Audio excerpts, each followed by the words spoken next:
شروع اللہ کے نام سے جو نہایت مہربان اور بے حد رحم والا ہے۔ سورت کا آغاز منافقین کے جھوٹے اقرار سے ہوا ہے۔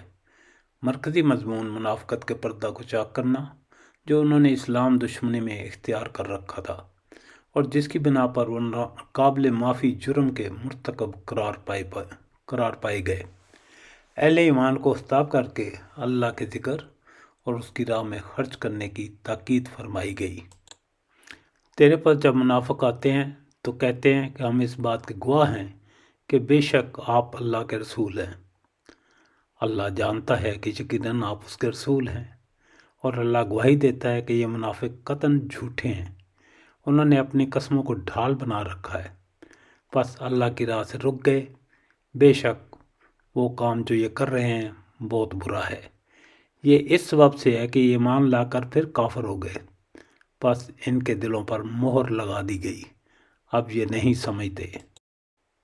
جب آپ انہیں دیکھ لیں تو ان کے جسم آپ کو خوشنما معلوم ہو، یہ جب باتیں کرنے لگیں تو آپ ان کی باتوں پر اپنا کان لگا دیں، گویا کہ یہ لکڑیاں ہیں دیوار کے سہارے سے لگائی ہوئی ہیں، ہر سخت آواز کو اپنے خلاف سمجھتے ہیں۔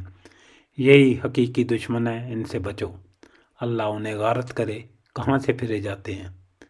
اور جب ان سے کہا جاتا ہے کہ آؤ تمہارے لیے اللہ کے رسول استغفار کریں تو اپنا سر جھٹکتے ہیں، اور آپ دیکھیں گے کہ وہ تکبر کرتے ہوئے رک جاتے ہیں۔ ان کے حق میں آپ کا استغفار کرنا اور نہ کرنا دونوں برابر ہیں۔ اللہ تعالیٰ انہیں ہرگز نہ بخشے گا، بے شک اللہ تعالیٰ ایسے نافرمان لوگوں کو ہدایت نہیں دیتا۔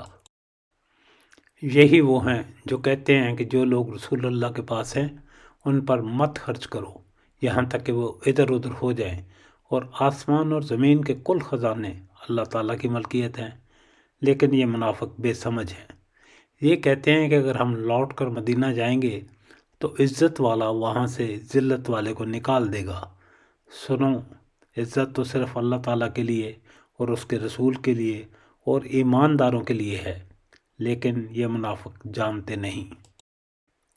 اے مسلمانوں، تمہارے مال اور تمہاری اولاد تمہیں اللہ کے ذکر سے غافل نہ کر دیں، اور جو ایسا کریں وہ بڑے ہی ضیاءکار لوگ ہیں۔ اور جو کچھ ہم نے تمہیں دے رکھا ہے اس میں سے خرچ کرو، اس سے پہلے کہ تم میں سے کسی کو موت آ جائے تو کہنے لگے اے میرے پروردگار، مجھے تھوڑی سی مہلت کیوں نہیں دیتا کہ میں صدقہ کروں اور نیک لوگوں میں سے ہو جاؤں۔ اور جب کسی کا مقرر وقت آ جاتا ہے پھر اسے اللہ تعالیٰ ہرگز مہلت نہیں دیتا، اور جو کچھ تم کرتے ہو اس سے اللہ تعالیٰ بخوبی باخبر ہے۔ شکر الحمدللہ رب العالمین۔ اس کے ساتھ ہی سورۃ منافقون کا ترجمہ اور ریکارڈنگ مکمل ہو گئی۔ اللہ تعالیٰ ہماری صحیح قبول فرمائے، آمین۔ ہمیں اپنی دعاؤں میں یاد رکھیے گا۔ شکریہ، والسلام۔